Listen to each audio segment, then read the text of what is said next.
Domčo, umíš to teda ovládat? Nebo ne? Ovládám. Umíš to? Jo. Ukáže se pám, co tam máš puštěný? Co to je?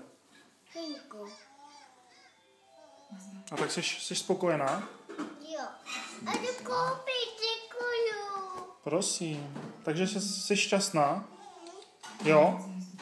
Jak máš velkou radost? Domi, máš velkou radost?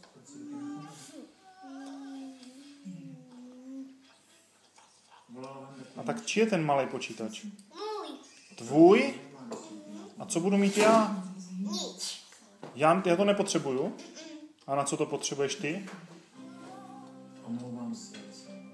Ty nechodíš do práce, ne? Nebo chodíš do práce? Tomčo.